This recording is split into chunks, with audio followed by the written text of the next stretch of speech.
4월 26일 수요일 KNN 뉴스입니다. 헤어진 여자친구를 폭행한 뒤 음주운전을 하며 달아난 40대 남성이 경찰에 붙잡혔습니다. 이 남성은 새벽 시간 5km가량 경찰과 추격전을 벌였는데 경찰과 택배기사의 공조가 빛났습니다. 이민재 기자입니다. 트럭 한 대가 지그재그로 달리며 앞을 막아서는 순찰차 2대를 따돌리고 달아납니다. 정지 신호도 무시한 채 아슬아슬한 고개 운전을 벌이다 맞은편 차량과 충돌할 뻔하기도 합니다. 40대 운전자 A씨는 전 여자친구를 찾아가 폭행한 뒤 경찰이 출동하자 차를 몰고 달아났습니다. 데이트 폭력 신고가 들어와가지고 동료 경찰관들하고 수색을 하고 있었는데 저기에서 전속력을 내면서 도망을 갔습니다. 대형 사고 날 것 같아가지고 무조건 세운다고 생각하면서 쫓게 되었습니다. A씨는 5km가량 이어진 차량 추격전 끝에 막다른 길에 몰리자 차를 버리고 아파트 단지 안으로 도망쳤습니다. 하지만 누군가 뒤에서 몸을 던져 A씨를 붙잡고 경찰도 테이저건을 발사해 체포에 성공합니다. A씨를 붙잡은 건 택배 배달을 하고 있던 35살 오민원 씨. 경찰이 도움을 요청하자 하던 일도 멈추고 약 100m를 추격해 몸을 던졌습니다. 배송하고 있었는데 경찰분들 뛰어나오더만 잡아라 하더라고요. 잡아야겠다는 생각이 들어가지고 순간적으로 저도 모르게 그냥 잡았어요. 지금 너무 얼떨떨하더라고요. 살면서 그런 적도 처음이고. 검거 당시 A씨는 혈중 알코올 농도 0.126%로 면허 취소 수준의 만취 상태였습니다. A씨는 여성이 헤어지자고 하자 여러 차례 찾아가거나 괴롭힌 것으로 알려졌습니다. 경찰은 A씨를 스토킹 처벌법과 음주운전 등의 혐의로 입건하고 검거에 도움을 준 O씨에게 감사장을 전달했습니다. KNN 이민재입니다. 요즘 우리나라 방송 프로그램과 드라마 등 이른바 K 콘텐츠에 대한 관심이 세계적으로 높아지고 있습니다. 그런데 이런 인기를 이용해서 해외에서 불법 IPTV 업체를 만든 뒤 국내 미디어 콘텐츠를 판매한 일당이 경찰에 붙잡혔습니다. 최한솔 기자가 취재했습니다. 서울의 한 오피스텔에 인터넷선이 연결된 수십 개의 전산 장비들이 있습니다. 북미 등 해외로 방송을 불법 송출하는 IPTV 국내 사무실입니다. 드라마와 영화 등 K 콘텐츠를 불법으로 송출하고 교민들에게 판매한 일당이 경찰에 붙잡혔습니다. 경찰은 국내 운영 총책 A씨 등 7명을 검거해 1명을 구속했고 남미 지역을 담당하고 있는 총판 B씨를 인터폴에 적색 수배했습니다. 해외 운영책은 IPTV 업체로 법인을 만들고 국내에서 받은 미디어 콘텐츠를 현지 서버를 통해 북미와 아시아, 유럽 등 22개국 교민들에게 팔았습니다. 셋톱박스만 설치하면 25만여 편의 방송과 2,600여 편의 영화 등을 볼 수 있도록 한 겁니다. 한인마트에 광고 부스를 설치하거나 현지 언론 매체를 통해서 대대적으로 합법적인 한국 방송으로 홍보했기 때문에 교민들은 합법 방송인 걸로 인식을 했습니다. 누적 가입자 2만 5천여 명을 만들어 300억 원의 범죄 수익을 챙겼습니다. K 콘텐츠에 대한 관심이 세계적으로 높아지면서 저작권 관련 범죄들이 늘고 있는데 해외 법인을 검거한 것은 이번이 처음입니다. 요즘은 거의 미국의 주류층도 많이 보거든요, 한국 콘텐츠를. 이런 불법 사업자들이 이제 그 콘텐츠 권리도 없이 서비스를 하니까 저희 쪽 매출 빠지는 거죠. 가입자들의 대규모 환불 사태가 잇따르는 가운데 경찰은 범죄 수익금 6억 5천여만 원을 기소 전 추징 보전했습니다. KNN 최한솔입니다. 중대재해처벌법 위반 혐의로 재판에 넘겨진 한국제강 대표가 법정 구속됐습니다. 하청 노동자의 사망과 관련해 회사가 안전 책임을 다하지 않은 게 구속 사유인데 실형 선고는 첫 사례입니다. 황보람 기자입니다. 지난해 3월 경남 함안군 한국제강에서 60대 하청 노동자가 무게 1.2톤의 철판에 깔려 숨지는 사고가 났습니다.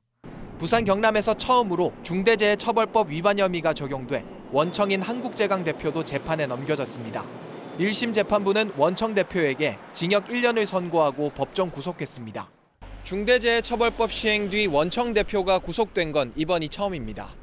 재판부는 중대재해처벌법의 입법 목적을 고려해 볼 때 경영 책임자에 대해 엄중한 형사 책임을 부과하는 것이 타당하다고 밝혔습니다. 특히 과거에도 산업재해가 발생해 처벌을 받은 전력 등 한국제강 종사자의 안전권을 위협하는 구조적 문제가 있어 보인다고 지적했습니다. 노동계는 다른 재판에 미칠 영향은 물론 산업 현장에도 큰 의미가 있다는 입장입니다. 중대재해처벌법이 가지고 있는 원래의 취지에 대해서 그 사법부가 많은 고심을 한 것 같다라고 생각이 듭니다. 그래서 앞으로 이와 유사한 사고에 대해서는 사실상 사업주가 강력하게 처벌될 수 있는 거 아닌가. 또 이번 판결이 고용노동부가 진행 중인 중대재해처벌 법령 개선에 어떤 영향을 미칠지도 주목됩니다. KNN 황보람입니다.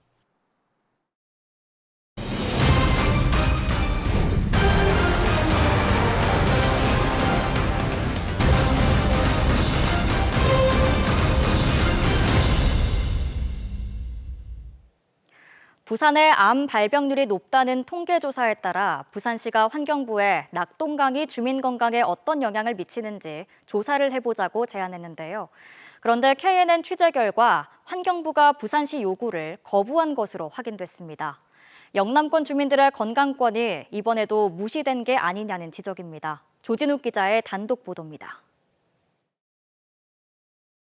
영남권 주요 식수원인 낙동강은 해마다 녹조와 공장 오펫으로 몸살을 앓고 있습니다.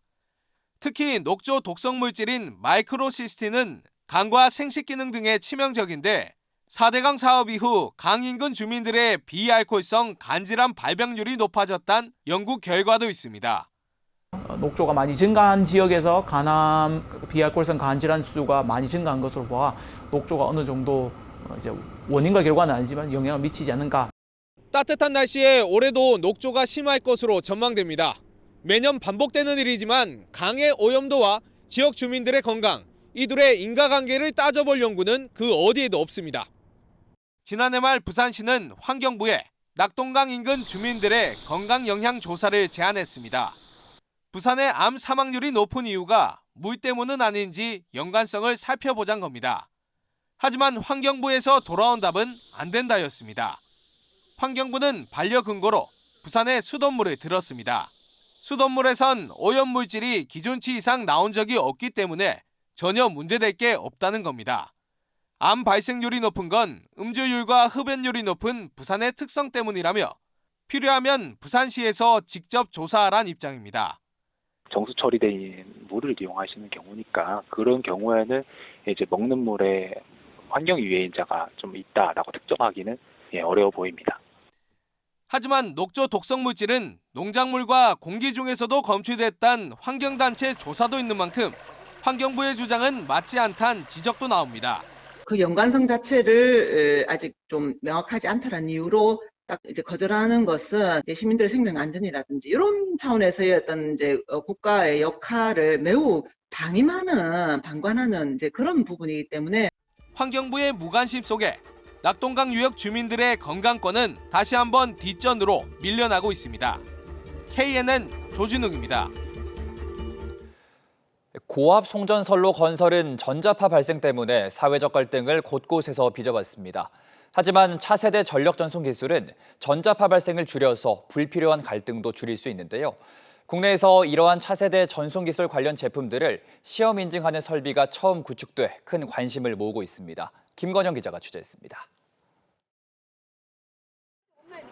평화로운 시골 마을을 전쟁터로 만들어버린 밀양 송전탑 사건. 기존의 초고압 교류 송전의 유해 전자파 논란이 원인이었습니다. 차세대 전력 전송 기술인 직류 송전은 전자파라는 단점을 극복했습니다. 직류 특성상 유해 전자파 발생이 미미하고 송전탑 크기도 줄어듭니다. 무엇보다 공급 과정에서 발생하는 전력 손실이 적어 장거리 송전이나 해저, 지중화에 알맞습니다. 또 신재생 에너지가 생산한 전력을 전송하기에도 적합해 초고압 직류 송전망 HVDC 도입은 세계적 추세입니다. 국내에도 HVDC 시험 인프라가 처음 구축됐습니다.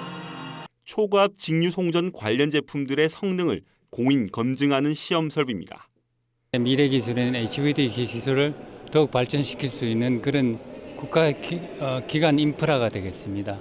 전 세계 제3자 공인 시험 인증 기관 가운데선 두 번째에 해당하는 첨단 설비입니다. 세계적 수준의 시험 설비가 국내에도 마련되면서 이제 국내 중전기 업체들도 해외를 가지 않고 국내에서 국제공인 시험 인증을 받을 수 있게 됐습니다. 국내 업계는 그동안 해외에서 시험 인증을 받으면서 납기 지연은 물론 핵심 기술 유출 위험도 감수해야 했습니다. 부 유출도 막을 수 있고 전기산업계에서는 굉장히 환영할 만한 그런 일이라고 봅니다.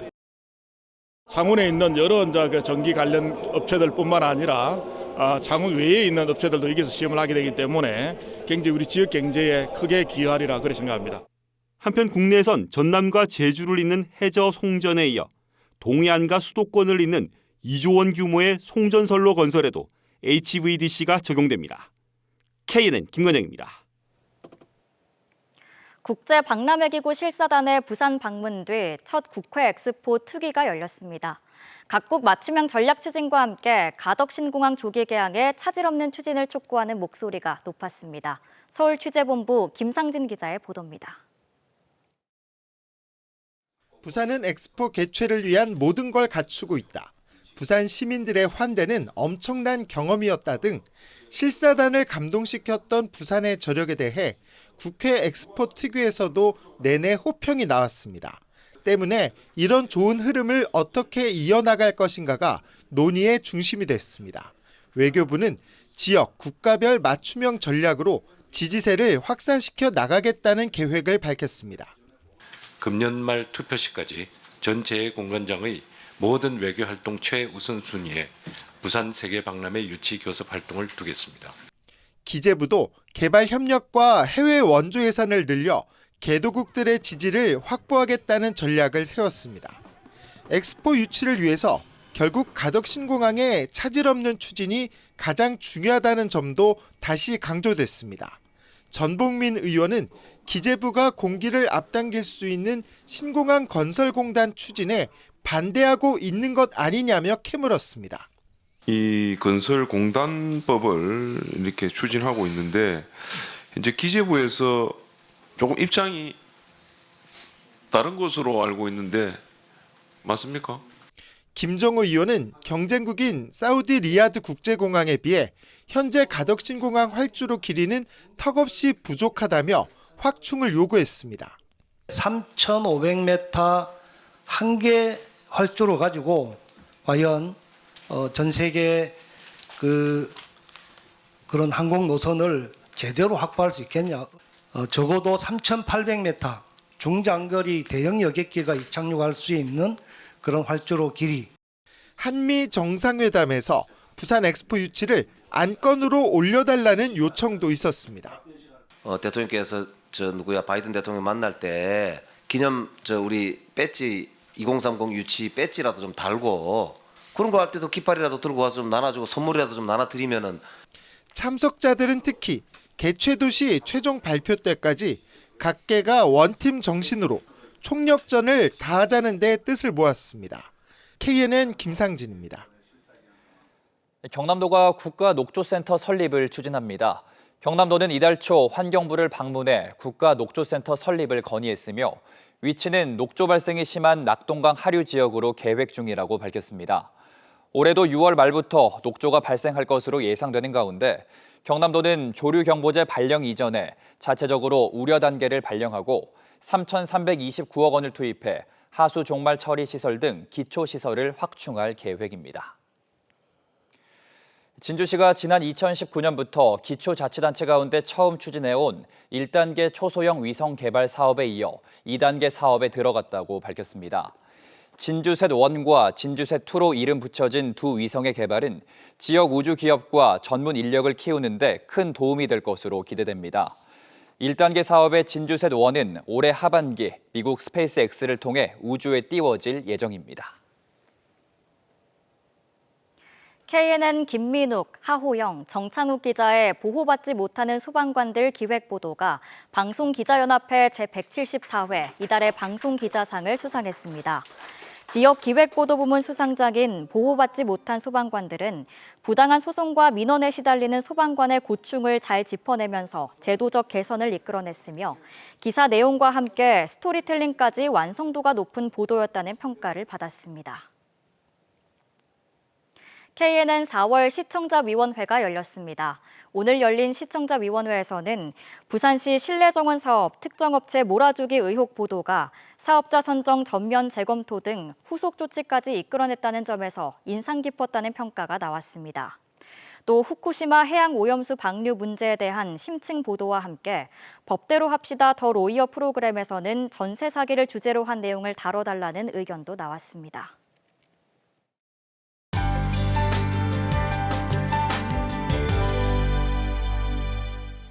모처럼 맑은 하늘에 공기도 깨끗한데요. 내일도 큰 일교차만 염두에 두신다면 날은 좋겠습니다.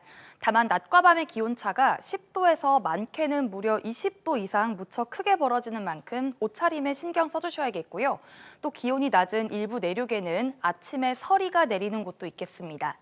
내일도 경남 내륙을 중심으로는 안개가 유입되겠습니다. 교통안전에 유의하시기 바랍니다.